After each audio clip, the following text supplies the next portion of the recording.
যে ভক্তির কথা এখানে ভগবান বলছেন সে ভক্তি কোনোদিন কিন্তু আসবে না। তাই ভক্তির প্রথম অঙ্গ, প্রথম ধাপ ভগবান বলছেন শ্রবণ, মানে সৎসঙ্গ। সৎসঙ্গ থেকেই আপনি শুনবেন। যেখানে সৎসঙ্গ পেলেন, বলছেন যার অন্তিম জন্ম হয় তাকেই ভগবত প্রেমী মহাত্মজনদের সঙ্গ দিয়ে দেওয়া হয়। যার অন্তিম জন্ম, অন্তিম জন্ম মানে শেষ জন্ম, আর জন্ম নিতে হবে না, সেই কিন্তু বলছেন যে তাকে ভগবান প্রেমিক রসিক সত্য মহাত্মা, সত্য ভক্ত সঙ্গ দিয়ে দেয়। আর সেই ভক্তের সঙ্গ করার পর তার আর জন্ম হয় না। সৎসঙ্গ শুনলো, সে জীবনে ধারণ করলো, আর তার জন্ম হবে না।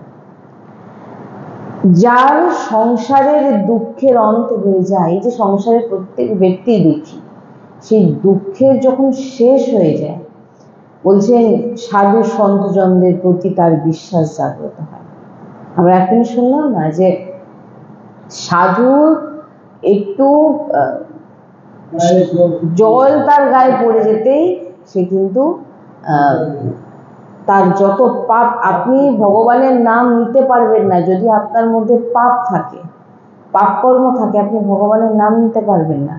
আর যখন আপনি কখন ভগবানের নাম নিতে পারবেন, ভগবান যখন কৃপা করে দেবেন, এমন কিছু রাস্তা আপনাকে বার করে দেবেন যে আপনার সমস্ত মানে কিছুটা পাপ হলেও ক্ষয় হবে। হওয়ার পর আপনি ভগবানের কৃপা ছাড়া আপনি ভক্তি করতে পারবেন না, কৃপা চাই। তো বলছেন যে কখন আপনার ভিতরে বিশ্বাস আসবে না, আপনি যখন সঙ্গ পেলেন এবং সংসারের দুঃখ থেকে নিজেকে বার করতে পারছেন। আপনি সংসারের দুঃখ থেকে কোনোদিন বেরোতে পারবেন না যদি আপনি সৎসঙ্গ আপনার জীবনে না থাকে। আপনি যত বলুন আমি খুব সুখী, মানবই না আমি, কারণ এই সংসারে একে বলা হয়েছে দুঃখালয়। এখানে যে আসে সেই দুঃখী, আর একে বলা হয়েছে মৃত্যু লোক। এখানে যে আসবে তাকেই তার মৃত্যু হবেই। তো এই সংসারের দুঃখের অন্ত হয়ে গেলে, মানে শেষ হয়ে যায়, সাধু সন্তজনের প্রতি তখনই তার বিশ্বাস জাগ্রত হয়। এ পরম লাভ, বড় দুর্লভ এই সৎসঙ্গ। এই সৎসঙ্গ যদি আপনার জীবনে এসে গেছে, আপনার জেনে নিতে হবে আপনি যে ভগবানকে পুজো করছেন। সবাই পুজো করে, দেখুন আপনি প্রত্যেক ঘরেই মন্দির আছে, বিগ্রহ ছোটখাটো, মানে যেরকম ভগবান আছে, কিন্তু তাকে কিন্তু ভক্ত বলা যাবে না। ভক্ত কাকে বলবেন? ভগবান এখানে বলছেন সাবরী মাইয়াকে। ভক্তি ভক্ত কাকে বলে? নবদা ভক্তির মধ্যে ভগবান বলে দিচ্ছেন যে কি করতে হবে না করতে হবে, কিভাবে আমি তার অধীন হয়ে যাই ভক্তের। এখানে বলছেন যে আপনার ভিতর, ভগবান তো পরিষ্কার বলছেন, ভাবনা যদি থাকে আমাকে কেউ পাবে না। আর আমি যার বিদ্যা আছে, ধন আছে, তীর্থ যাচ্ছে, আমি সেগুলোকে এত গুরুত্ব দিই না। যদি তার মধ্যে ভাব প্রেম না থাকে, সে কিন্তু আমাকে কখনো অধীন করতে আর আমাকে প্রাপ্তি করতে পারবে না। আর এই ভাব আর প্রেম কোথা থেকে আসবে? যখন আপনি সৎসঙ্গ শুনবেন। আর সৎসঙ্গ কিভাবে শুনতে হয়? হয় প্রকটে শোনার মহিমা এক অদ্ভুত হয়, যে প্রকটে আপনি সৎসঙ্গ যখন শুনছেন, যখন আপনি ভক্তদের মাঝে বসবেন, তখন আপনাকে নিজেকে ছোট মনে হবে, নিজেকে মনে হবে আমি ওদের থেকে কত নিচে এখনো পড়ে আছি। ভক্তির যে মার্গ অনুযায়ী আমি ওনাদের থেকে কত নিচে পড়ে আছি, আমি কি আদৌ ভক্তি করতে পারছি? এরকম ভাবনা যদি আপনি একা থাকেন, কোনোদিন আসবে না। আপনার মনে হবে আমি যা ভক্তি করছি, ভজন করছি, ঠিক করছি। আর যখন সৎসঙ্গ করবেন, দেখুন আপনার ভিতরে এমন ভাবনা চলে আসবে। কেন? ভক্তির প্রভাবে, সৎসঙ্গের প্রভাবে। প্রকটে সৎসঙ্গ শ্রবণ করারও মহিমা আছে। আর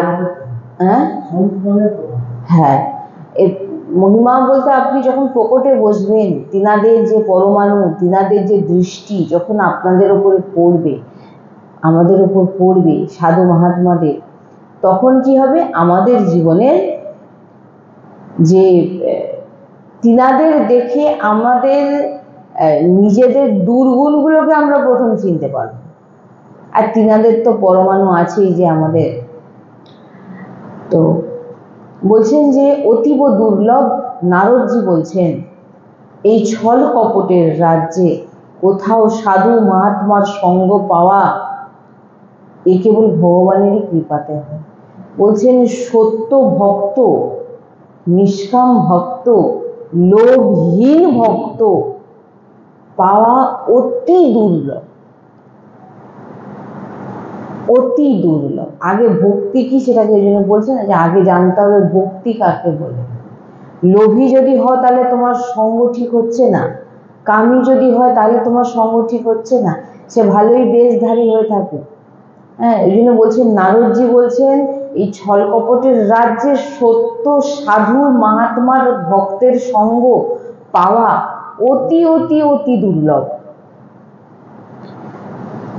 তাই আপনি যদি খুঁজেও ফেলেন পাবেন না, আর আপনার উপর যখন কৃপা হবে আপনাকে সত্য ভক্ত, নিষ্কাম ভক্ত, লোভহীন ভক্ত সঙ্গ আপনাকে ভগবানই দেবেন। আপনি খুঁজলেও পাবেন না, দেখবেন আপনি কোনো লোভী, নাহলে কোনো পাপী, নাহলে কোনো ভাবছেন হয়তো ইনি হয়তো ভক্ত, জুড়ে যাবেন তার সঙ্গে। ভগবান কৃপা করেন, সন্তজনকে আমাদের কাছে পাঠান। কালকে এই বিষয়ে আমরা বলছিলাম না যে ভগবান যখন কৃপা করে দেন তখন জেনে নিতে হবে আপনার বাড়িতে সাধু, আপনার বাড়িতে সন্ত, আপনার বাড়িতে ভক্ত হয় আপনি না আপনি ডাকেননি, স্বতঃ চলে আসবে। আর বা আপনি এমন মার্গ এসে যাবে যে আপনি দেখবেন তিনাদের চরণে পৌঁছে গেছে, এমন পরিস্থিতি এসে যাবে।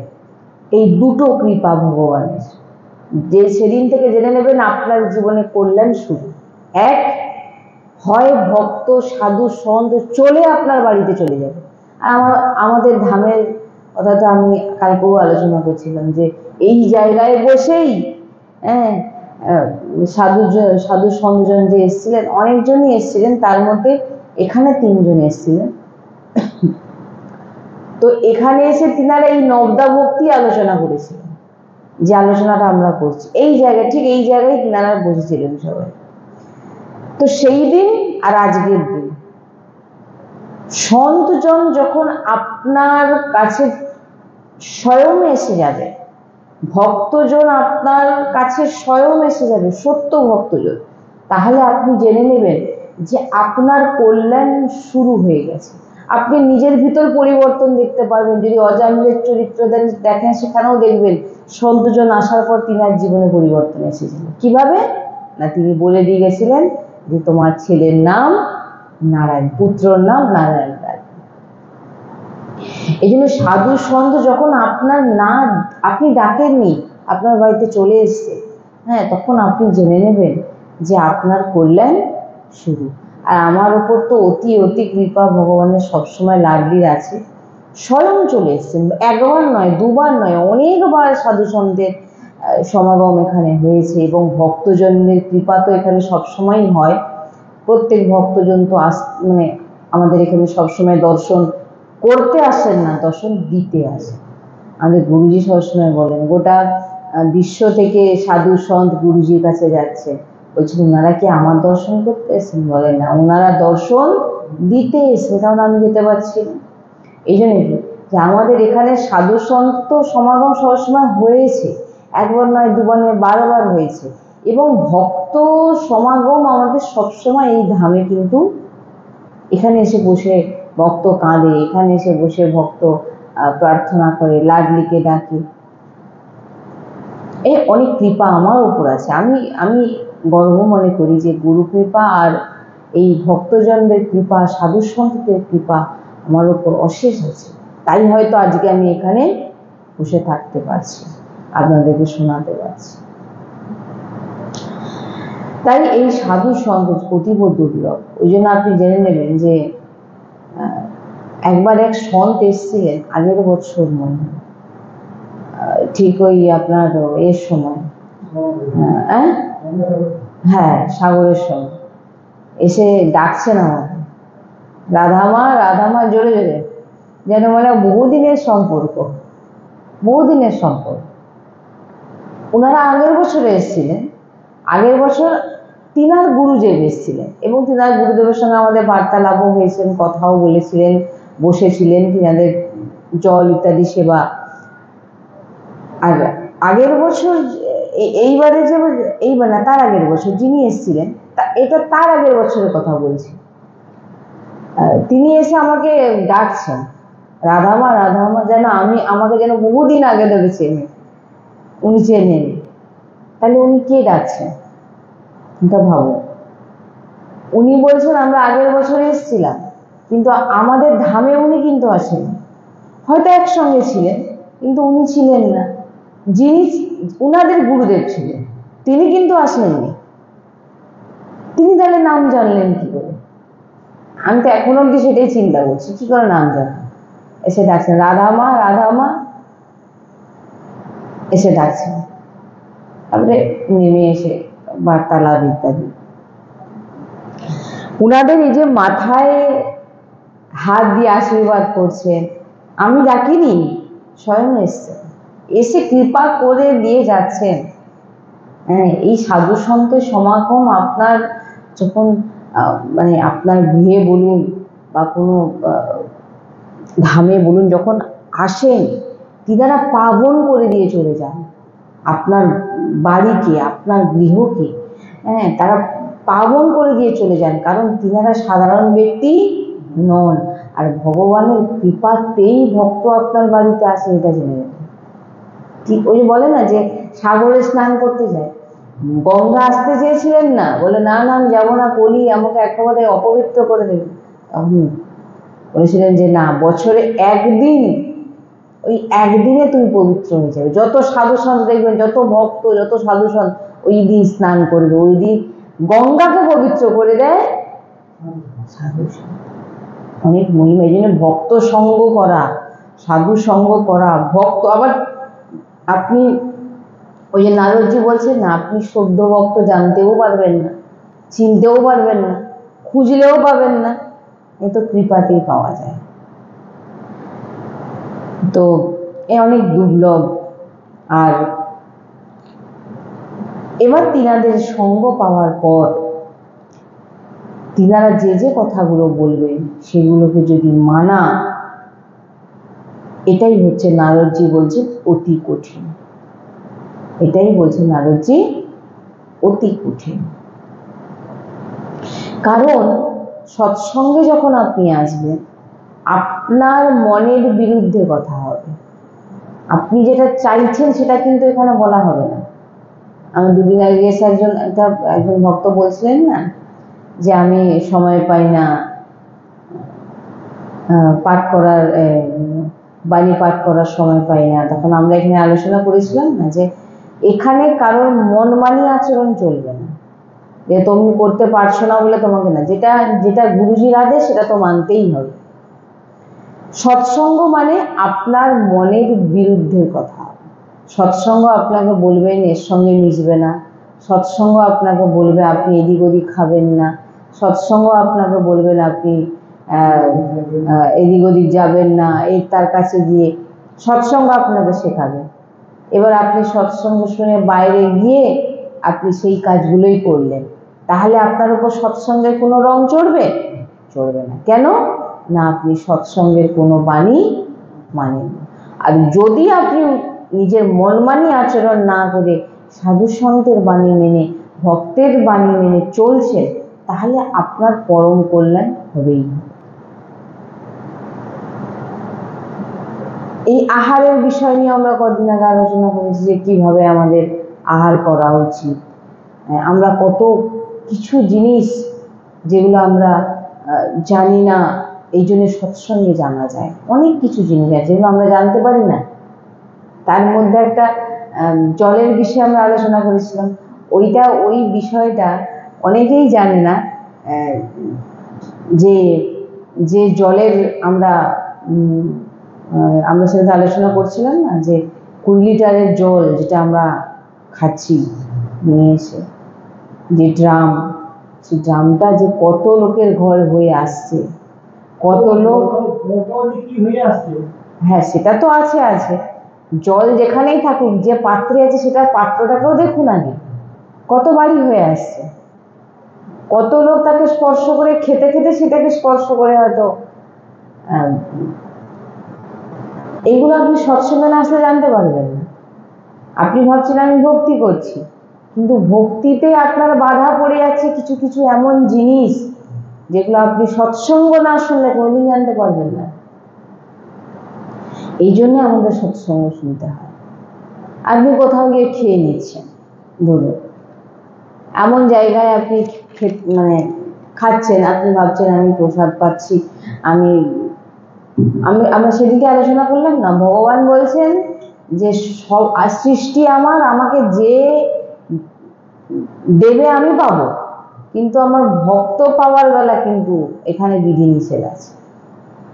প্রসাদ অবমাননা করবো না, এক টুকরো মুখে দেবো, কিন্তু পেট ভর্তি যদি খেয়ে নিয়ে এসো, আজ তার যদি কোনো অধর্ম আচরণ করে হয়তো অর্থ কামিয়ে সে হয়তো সেই ভান্ডারা করেছেন বা তাতে আপনি খেয়েছেন, তাহলে কিন্তু আপনার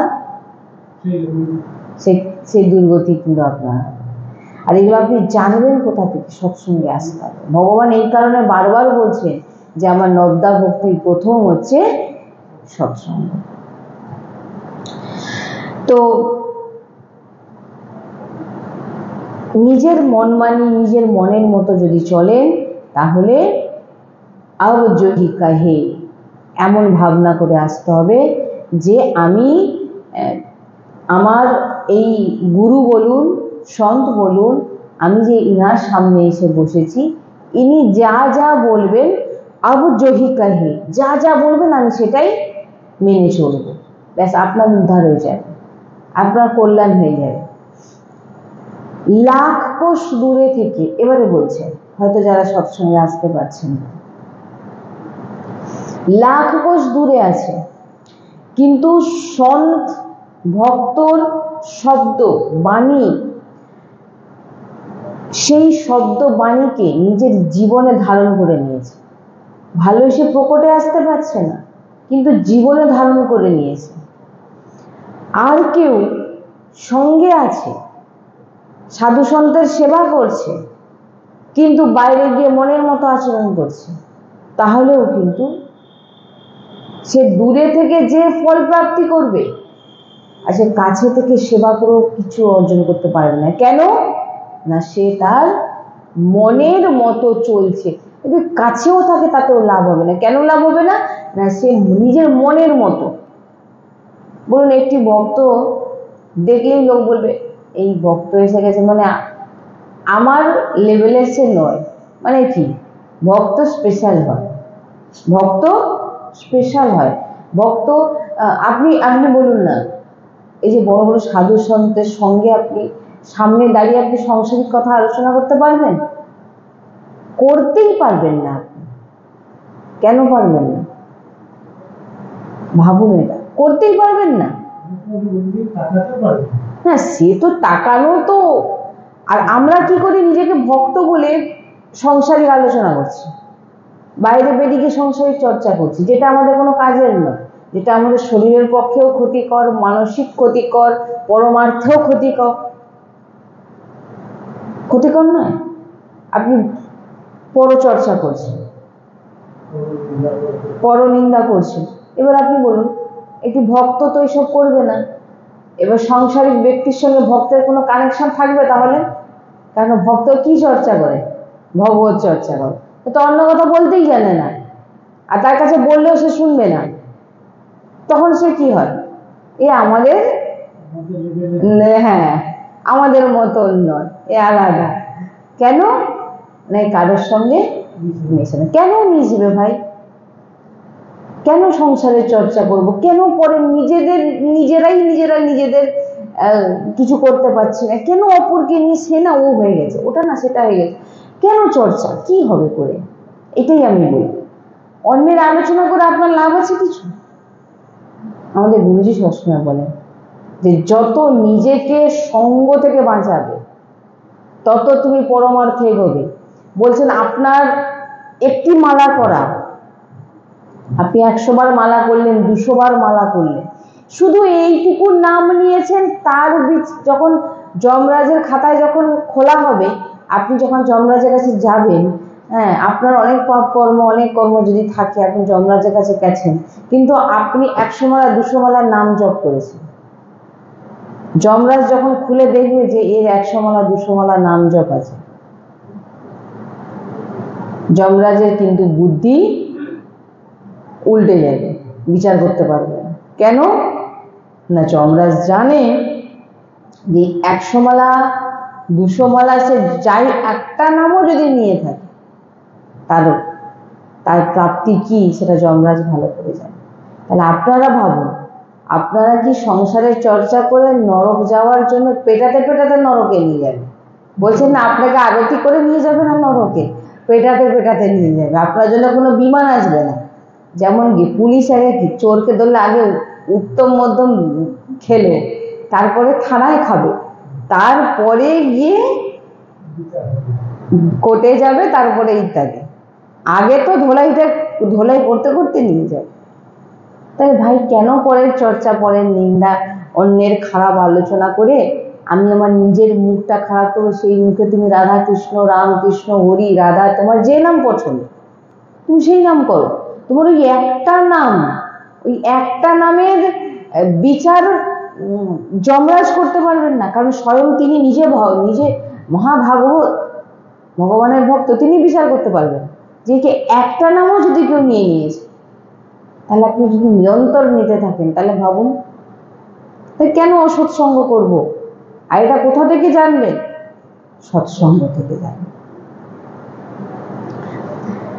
তাই জন্য বলছেন যে লাখ কোষ দূরে থেকেও যদি বাণী না মানেন, বা কেউ লাখ কোষ দূরে থেকে বাণী মেনে নিচ্ছে, আচরণে আনছে, আর কেউ কাছে থেকে যদি না মানে, তার দুর্গতি পাক্কা। সে যতই দেখাক, দণ্ডবত প্রণাম করুক, ভেষ ধারণ করুক, যা কিছু করুক না কেন, সে যদি মনের মতো আচরণ করে, সৎসঙ্গ শুনে বাইরে গিয়ে মনের মতো আচরণ করে, তার কিন্তু দুর্গতি একদম পাক্কা।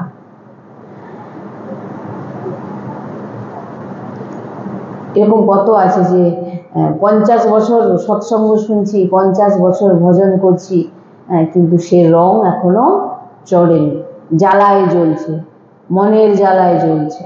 কেন না, সে কিন্তু আচরণ জানে। তাই বলছেন যে সৎসঙ্গ শোনা মানে কি না, আপনার মনকে মারা। কালকে যেটা আমরা আলোচনা করছিলাম, যদি আপনি সৎসঙ্গ করে বিষয় সেবন, মনমানি আচরণ, এগুলো যদি আপনি পরিবর্তন না করে, আপনার নিশ্চিত দুর্গতি হবেই হবে। আর যদি আপনি সৎসঙ্গ শুনে সৎসঙ্গের বলা মার্গ অনুযায়ী চলে, মনমানি আচরণ না করেন। মনমানি আচরণ মানে কি? আপনি যেভাবে মনকে চালাচ্ছে, মন আপনাকে চালাচ্ছে, মন বলছে এটা কর, মন বলছে এখানে খাবো চল, মন বলছে সেখানে যাবো চল, মন বলছে এটা করবো, মন বলছে, আপনি মনের কথা অনুযায়ী চলছেন, একে বলছে মন মানি আচরণ। আর যখন মনের মতো চলা। আর যখন আপনি সৎসঙ্গ আপনাকে কি শেখাচ্ছে না, মন যেটা বলবে তার বিরুদ্ধের আচরণ করো, বিপরীত আচরণ করো, তবেই তুমি তো বলছেন অমোঘাস্যা, নিশ্চিত ভগবত প্রাপ্তি হয়ে যাবে, নিশ্চিত ভগবত প্রাপ্তি হয়ে যাবে। তাই দেবর্ষি নারদজি, ভক্তির আচার্য, তিনি বলছেন, আবারও লিখছেন যে মন মানি আচরণ বন্ধ করো, মনকে মারো। কিভাবে মনকে তুমি মারতে পারো? কালকে আমরা বলছিলাম না যে একটি স্বামী বা একটি পুরুষ, সে তার স্ত্রীকে স্ত্রী রূপে দেখে, কাম ভাবনা জাগ্রত তার স্ত্রীর প্রতি আসবে। মা, বোন, এনারা কিন্তু ইনাদের প্রতি থেকে কোনদিন কারো কাম ভাবনা জাগবে? কেন জাগবে না? এ আমার নিজের বোন, এ আমার নিজের মা, এ আমার মেয়ে, আর ইনি হচ্ছে আমার স্ত্রী। এটা মানিয়েছে কে? আপনার অন্য আপনার স্ত্রী ছাড়া মা, বোন, মেয়েকে দেখে আপনার কোনোদিন কাম ভাবনা জাগ্রত হবে না। কেন হবে না? না আপনি মন থেকে ভিতর থেকে ভেবে রেখেছেন এরা হচ্ছে আমার মা, বোন আর আমার মেয়ে। আপনার মাথাতেও আসবে না, কিন্তু আপনার স্ত্রীর প্রতি দেখে আপনার কাম ভাবনা, কারণ আপনি সেভাবে নিজেকে তৈরি করেছেন। তাহলে হ্যাঁ, মন সেইভাবেই তৈরি হয়ে আছে। বুঝুন কোনোদিন কাম ভাবনা জাগ্রত হবে না মা মেয়েকে দেখে, বোনকে দেখে, কিন্তু স্ত্রীর প্রতি আসবে, কারণ আপনার ভিতরের সে ভাবনা, সে মনকে বলছেন এই জন্য মারু, সেই স্ত্রী জাতি তো, মা যা, বোন যা, মেয়ে যা বা স্ত্রী সবই তো স্ত্রী জাতি, কিন্তু ভেদ কেন? কারণ ভেদ আপনার ভিতর থেকে আপনি করেছে। আমার মেয়ে, কোনোদিন আপনার কাম ভাবনা জাগ্রত হবে না আমার বোন, আমার মা, কিন্তু স্ত্রীর প্রতি হবে। এর মানেটা কি? মনকে মারো মানে বলছে কি, যে মনের মতো আচরণ মনকে আমরা শিখিয়েছি,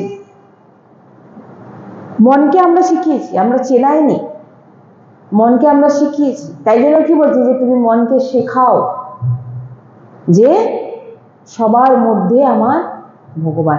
আপনার তখন কোনো ইচ্ছাই থাকবে না।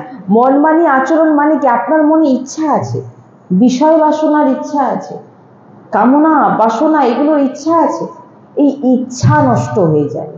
কখন নষ্ট হবে? সৎসঙ্গ শুনে আপনি যখন আচরণে ধারণ করবেন যে সর্বত্র আমার ভগবান, সবার মধ্যে আমার ভগবান, সর্বজ্ঞ আমার ভগবান, স্ত্রী আমার ভগবান। কি করে এটা সম্ভব? না স্ত্রীর ভিতরে আমার ভগবানই বিরাজমান, আমার মনের কামনা পূরণের জন্য ভগবান এই রূপে আমার সামনে এসছে। আপনি স্ত্রীর ভিতরেও ভগবানকে দেখছেন। আপনার দেখবেন ধীরে ধীরে কোনো ইচ্ছে থাকবে, এই যে বলে না আমি সব ত্যাগ করে দিয়েছি, বলে সত্য ত্যাগ একে বলে না। ত্যাগ কখনো জোর করে হয় না। ত্যাগ তো আপনি বুঝতেই পারবেন না কিভাবে আপনি ছেড়ে দিয়েছেন। নাহলে ত্যাগ ওপরে করেছেন, ভিতরে ভিতরে ইচ্ছা, ওটাকে কি ত্যাগ বলবেন? তাই এখানে দেবশ্রী নারদজি বলছেন জয়ী জয়ী প্যারো করে, যে যা আমার ভগবান করে সেটাই আমার জন্য ঠিক, আর আমার জন্য আমি সেটাকে মানব। আমার মন আমাকে যতই অন্যদিকে নিয়ে যাক, আমি কিন্তু অন্যদিকে যাব না। কেন না জয়ী জয়ী প্যারো করে সই মনে ভাবে। আমার প্রভু আমার জন্য যা যা করছেন, যা যা শোনাচ্ছেন, এটাই আমি মানব, আমি এটা করব, আমি মনের মতো চলবো না। যখন আপনি মনকে শিখিয়েছেন আমাকে রোজগার করতে হবে, আমাকে প্রচুর টাকা রোজগার করতে হবে, আমাকে আপনি মনকে শিখিয়েছেন, শেখান নেই। এখন যদি ডাক্তার আপনাকে বলে দেয় আপনার কোনো রকম খাওয়া যাবে না, আপনার খেলেই আপনার আরো বেশি রোগ বাড়াবাড়ি হবে, সেই মন দেখুন তৎক্ষণাৎ আপনি চুপ হয়ে যাবেন, আর আপনার কোনো ইচ্ছে না বলা, ইচ্ছে থাকলেও আপনি আর খাবেন না। তাহলে মনকে কে শেখাচ্ছে? আপনি কিন্তু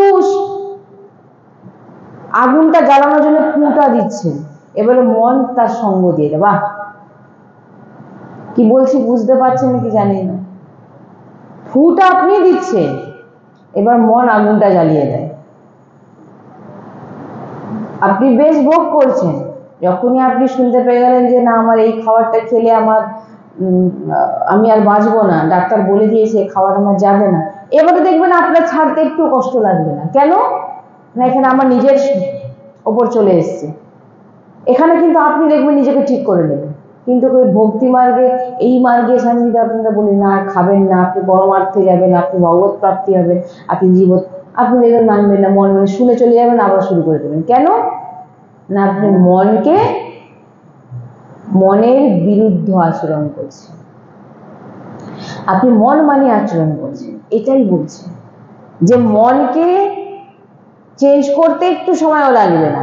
এই যে বললাম মনকে আপনি শিখিয়েছেন, এই আমার স্ত্রী, মনকে আপনি শিখিয়েছেন এই আমার মা, মনকে আপনি শিখেছি যে আপনি চাইলেও তাদের প্রতি খারাপ দৃষ্টিতে আপনি দেখতে পাবেন না।